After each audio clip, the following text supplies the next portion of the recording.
मेरे चैनल में आप सभी का स्वागत है। आज हम जो उपन्यास पढ़ेंगे वो है करम भूमि और इसके रचयिता हैं प्रेमचंद। बच्चों, अगर आपने मेरे चैनल को अभी तक सब्सक्राइब नहीं किया है तो प्लीज़ सब्सक्राइब कीजिए, आप इसे लाइक और शेयर कीजिए। आप मुझे इंस्टाग्राम, व्हाट्सएप पर भी फॉलो कर सकते हैं। ये जो उपन्यास है करम भूमि, ये 1932 में प्रकाशित हुआ था। प्रेमचंद जी का ये जो उपन्यास है वो एक राजनीतिक उपन्यास है जिसमें विभिन्न राजनीतिक समस्याओं को कुछ परिवारों के माध्यम से प्रस्तुत किया गया है। अब इस उपन्यास के हम सबसे पहले पात्रों की बात कर लेते हैं कि इस उपन्यास में कौन कौन से मुख्य पात्र हैं। इस उपन्यास में एक पात्र है समरकांत, जो कि बहुत ही लालची किस्म का व्यक्ति होता है और धोखे से अपने व्यापार को चलाता है। अगला पात्र होता है अमरकांत, जो कि समरकांत का पुत्र है। जो अमरकांत है लेकिन वो एक नेक दिल व्यक्ति है। समरकांत और अमरकांत यानी कि दोनों बाप बेटों के स्वभाव बिल्कुल ही विपरीत हैं। अमरकांत अपने पिता को बिल्कुल भी पसंद नहीं करता क्योंकि वो लालची है और बेईमानी से पैसा कमाता है। और अमरनाथ भी अपने पिता से इतनी नफरत करता है कि वह अपने कॉलेज की फ़ीस तक उनसे लेना ज़रूरी नहीं समझता, उनकी अपनी फ़ीस भी उनसे नहीं मांगता। उधर जो समरकांत है वो भी अपने बेटे को पसंद नहीं करता। अगला जो पात्र है वो है सलीम। सलीम कौन है? वो अमरकांत का बहुत ही अच्छा मित्र है। वो अमरकांत के साथ ही कॉलेज में पढ़ता है और अमरकांत जो है वो अमरकांत की जो फ़ीस है वो सलीम दिया करता था हमेशा। अगला पात्र है नैना। नैना अमरकांत की सौतेली बहन है, लेकिन नैना के विचार भी अपने भाई की तरह ही अमरकांत से मिलते हैं। वो भी नेक विचारों की एक लड़की है। अगला पात्र है सुखदा। सुखदा जो है वो अमरकांत की पत्नी होती है। सुखदा के विचार अपने पति अमरकांत से बिल्कुल भी नहीं मिलते क्योंकि सुखदा शान और शौकत जीवन व्यतीत करना चाहती है। वो चाहती है कि उसका पति अपने पिता की तरह ही पैसा कमाए, लेकिन अमरकांत ऐसा नहीं करना चाहता। अगला जो पात्र है वो है रेणुका देवी। रेणुका देवी जो है वो सुखदा की माँ है, यानी कि अमरकांत की सास है। रेणुका देवी जो है वो एक विधवा महिला है लेकिन धनवान बहुत है वो। जो अमरकांत है वो काशी में क्वींस कॉलेज के छात्र हैं। तो क्वींस कॉलेज में जो फ़ीस वसूलने का काम होता था वो बहुत ही सख्ताई से किया जाता था। फ़ीस के लिए एक दिन तय कर दिया जाता था। अगर उस दिन कोई फ़ीस ना लाए तो उसे दुगनी फ़ीस भरनी पड़ती थी। तो प्रेमचंद जी अपने उपन्यास में लिखते हैं कि आज कॉलेज में फ़ीस वसूलने का दिन था, लेकिन अमरकांत कक्षा के बाहर चले जाते हैं। जब अध्यापक अमरकांत का नाम पुकारते हैं तो एक लड़का कहता है कि मास्टर जी वो गैर हाजिर है, आया तो था लेकिन शायद बाहर चला गया। इतने में सलीम, जो कि उसका बहुत ही घनिष्ठ मित्र होता है, वह मास्टर जी से कहता है कि मैं उसको बाहर ढूंढने के चले जाऊं। इजाज़त मांगता है कि मैं उसको बाहर ढूंढ आऊं। जब सलीम उसे बाहर ढूंढने जाता है तो वह देखता है कि अमरकांत एक पेड़ की ओट में खड़ा होकर रो रहा होता है। सलीम समझ जाता है कि वो क्यों रो रहा है। सलीम उसका हाथ पकड़कर बोला, क्या फ़ीस के लिए रो रहे हो? बस इतनी सी बात, चलो क्लास में मैं दिए देता हूँ। दोनों बहुत गहरे मित्र होते हैं, इसलिए अमरकांत जो है वो फ़ीस के लिए हाँ कर देते हैं, लेकिन कहीं ना कहीं वह बोझ तले दबा हुआ महसूस भी करता है। अमरकांत के पिता जो हैं वो समरकांत बहुत बड़े उद्योगपति थे, लेकिन यह उद्योग उन्हें विरासत में नहीं मिला था। समरकांत के जो पिता थे वो केवल एक झोपड़ी ही छोड़कर मरे थे। समरकांत ने अपनी मेहनत से लाखों की संपत्ति जमा कर रखी थी। अमरकांत के बचपन में ही उसकी मां का निधन हो गया था। मित्र के कहने पर उसके पिता ने दूसरा विवाह कर लिया। मां का बर्ताव अमरकांत के लिए कुछ अच्छा नहीं था। धीरे धीरे उसे अपने मां और बाप दोनों से ही नफरत होने लगी। समरकांत एक लालची व्यक्ति थे। वे अपनी संपत्ति के लिए पुत्र से ज़्यादा मूल्यवान धन को समझते थे। उन्हें पुत्र के लिए संपत्ति की कोई ज़रूरत नहीं थी, लेकिन संपत्ति के लिए उन्हें पुत्र की आवश्यकता थी। समरकांत चाहते थे कि उनका बेटा अमरकांत व्यापार संभाले, लेकिन अमरकांत को ऐसे व्यापार से घृणा होती थी। अमरकांत को सौतेली माँ तो चाहती थी कि उसे वनवास देकर नैना का रास्ता साफ कर दिया जाए, लेकिन नैना स्वयं अपने भाई अमरकांत से प्रेम करती थी। अमरकांत के मन में अगर घर वालों के लिए कोई कोमल स्थान था तो वो था नैना के लिए। नैना की शक्ल सूरत बिल्कुल अपने भाई अमरकांत से मिलती थी, मानो दोनों सगे बहन भाई हों। माता पिता के दुर्व्यवहार को वह केवल नैना के प्रेम में ही भुला दिया करता था। लेकिन उसकी माँ चाहती थी कि नैना अपने भाई से दूर रहे। अमरकांत के साथ नैना का खेलना उसे पसंद नहीं था, लेकिन वह चाहकर भी दोनों बहन भाइयों को अलग नहीं कर सकी और अपने ही एक पुत्र की कामना के लिए एक दिन वो संसार से विदा हो गई। अब नैना घर में अकेली रह गई थी, क्योंकि अमरकांत जो था वो भी अपने कॉलेज चला जाता था, समरकांत अपनी दुकान पे चला जाता था। तो अब समरकांत के मन में अमरकांत के विवाह का विचार आता है, लेकिन वे बाल विवाह को बुराई मानते हैं। अपने विवाह का मन में विचार आता है तो वृद्ध विवाह को भी वो बुराई मानते हैं। इस दुविधा में उन्होंने अमरकांत का विवाह करना जरूरी समझा, लेकिन अमरकांत की जो आयु है वो केवल 19 वर्ष थी, लेकिन दुबले पतले शरीर और बुद्धि को देखे तो वो अभी किशोर अवस्था में ही लगते थे। लेकिन लालची व्यापारी लोगों के लिए विवाह के लिए ये सब बातें नहीं देखी जाती। लखनऊ के एक धनी परिवार से अमरकांत के विवाह की बात चल पड़ती है। ऐसा परिवार देखकर समरकांत की तो लार ही टपक जाती है, क्योंकि कन्या के घर में विधवा माँ के अलावा निकट का कोई संबंधी नहीं था जो इतनी संपत्ति का वारिस बन सके। ऐसी कन्या तो बड़े भाग्य से मिलती है। दोनों का विवाह कर दिया जाता है। विवाह के 2 वर्ष तक भी दोनों में कोई सामंजस्य नहीं होता, क्योंकि दोनों के ही विचार बिल्कुल विपरीत होते हैं। अमरकांत जहाँ साधारण जीवन व्यतीत करना पसंद करता है, वहीं उसकी पत्नी सुखदा को शान और शौकत जीवन पसंद था।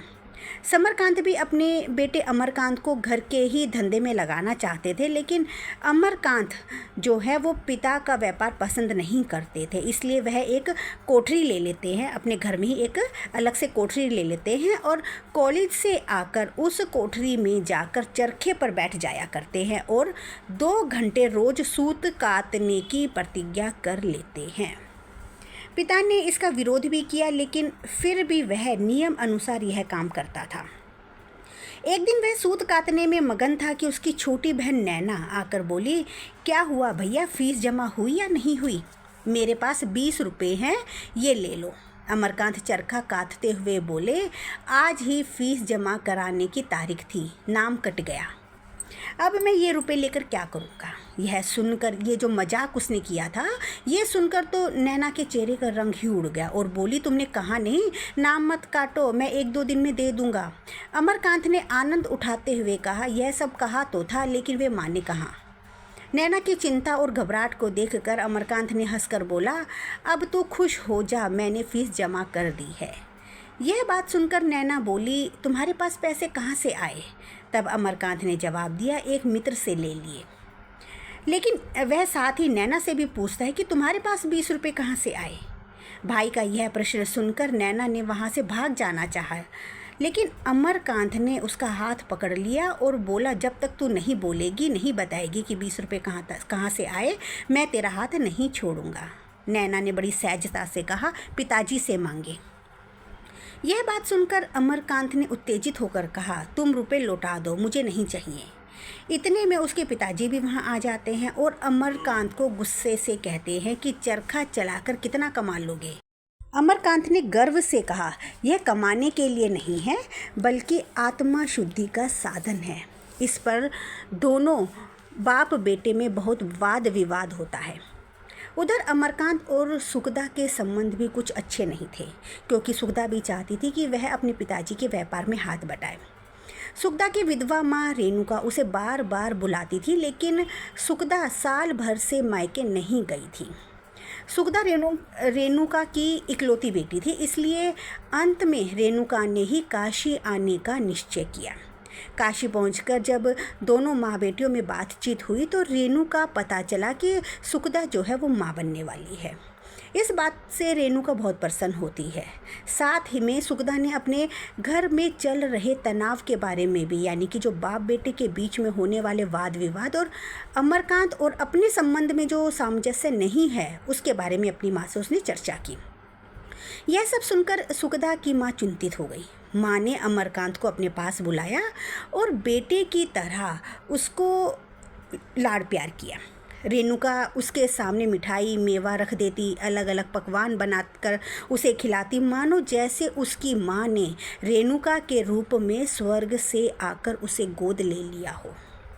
अमरकांत भी कॉलेज से लौटकर सीधे रेणुका के पास जाता। वहाँ रेणुका उसका जलपान पर इंतजार करती। अमरकांत को वहाँ मात्र स्नेह मिलने लगा।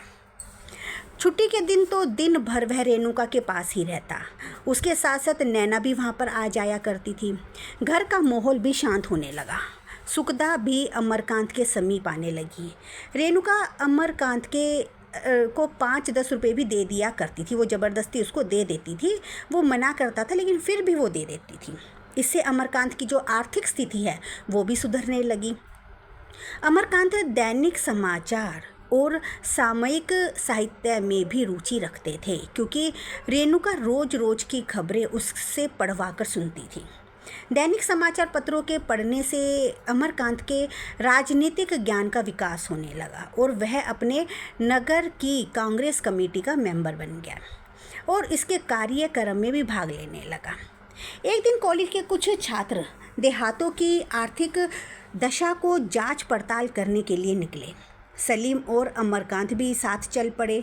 अध्यापक डॉक्टर शांति कुमार उसके नेता बन गए। डॉक्टर शांति कुमार जो थे वो बहुत ही कट्टर स्वतंत्र प्रेमी थे और छात्रों से मित्रों की तरह व्यवहार किया करते थे। जब जांच पड़ताल करने छात्रों की मंडली शाम को लौट रही थी, तब सभी छात्र आपस में बातचीत कर रहे थे। तब अमरकांत कहने लगे कि हमारे देश में किसानों की दशा इतनी निराशाजनक है, मैंने कभी सोचा नहीं था।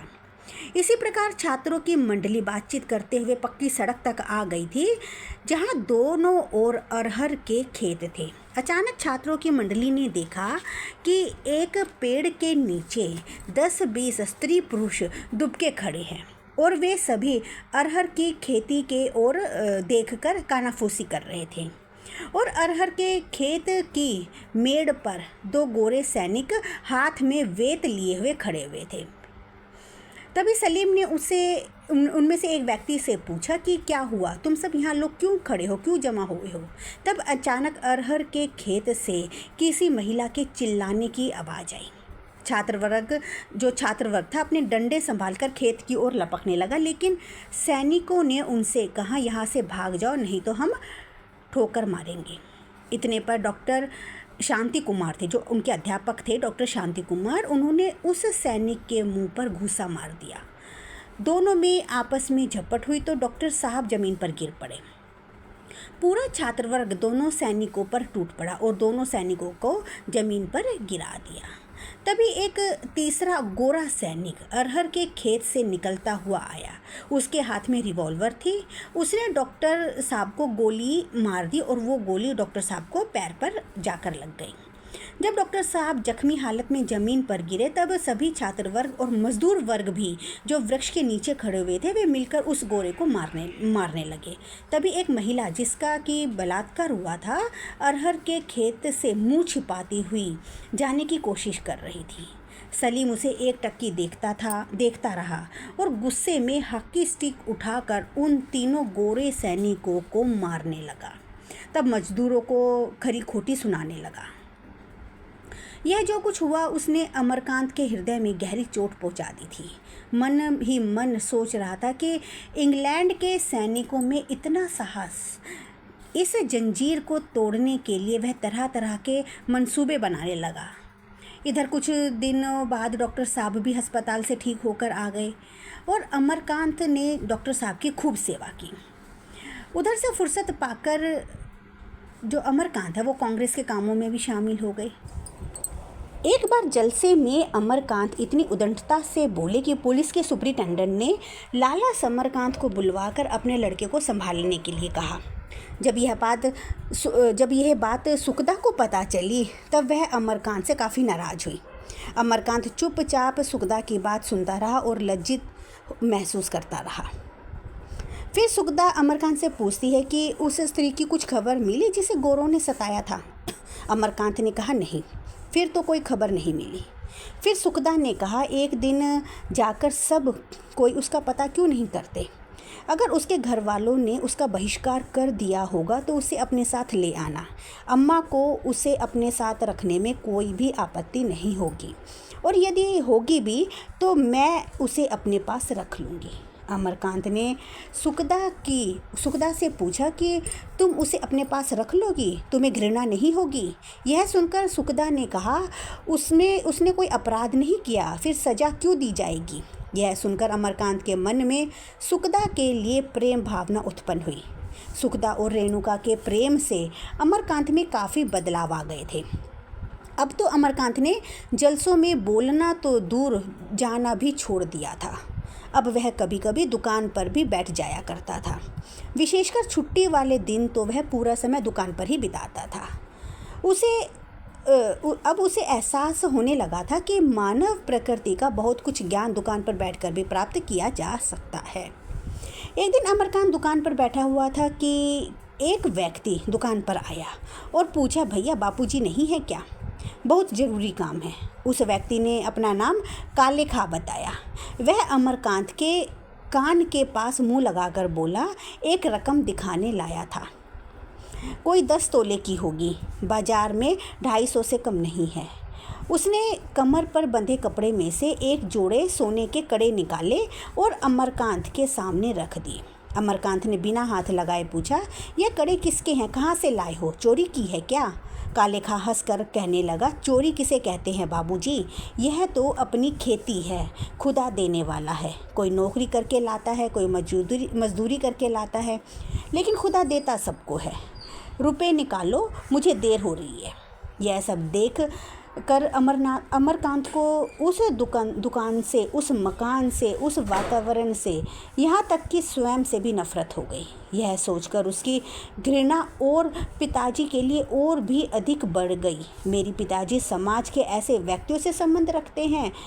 उसने दुदकार कर कालेखा से कहा, अपना सामान उठाओ और यहाँ से चले जाओ, फिर दोबारा यहाँ मत आना। कालेखा ने मुस्कुराते हुए कहा, तुम तो नई बात कह रहे हो बाबूजी। अगर लाला इस नीति पर ना चलते तो आज महाजन ना होते। मुझे जैसे कितने ही लोगों से उनका व्यवहार है। इस दुकान से तो मेरे बच्चों का पेट भरता है। फिर कालेखा कहते हैं कि बाबू कांटा निकाल कर तोल लो, 10 तोले से ऊपर ही होगा, कम नहीं है। यह पुरानी जजमानी है, चलो 150 ही दे देना। लेकिन अमरकांत ने चोरी की चीज़ लेने से साफ इनकार कर दिया। कालेखा ने अपनी चीज़ के 100 रुपये भी मांगे। इसके बाद उसने 30 रुपये भी लगा दिए, लेकिन अमरकांत ने ये कड़े लेने से साफ इनकार कर दिया। कालेखा से कड़े उठाकर कमर में रख लिए और दुकान से नीचे उतर गया। जब कालेखा दुकान से जा रहा था तब अमरकांत ने उस जगह को झाड़ू से साफ किया, अगरबत्ती लगाई। अब तो अमरकांत को व्यापार से इतनी घृणा हो गई थी कि उसने सोच लिया था कि मैं पिताजी से साफ साफ कह दूंगा कि मुझे यह व्यापार नहीं हो पाएगा। दुकान बंद करके जाने लगा। बच्चों, अगर आपने मेरे चैनल को अभी तक सब्सक्राइब नहीं किया है तो प्लीज़ इसे सब्सक्राइब कीजिए। आप इसे शेयर और लाइक भी कर सकते हैं। और इस उपन्यास का जो आगे का पार्ट है वो मैं आपको सेकंड पार्ट में डिक्टेट करूँगी, आगे हम पढ़ेंगे। धन्यवाद।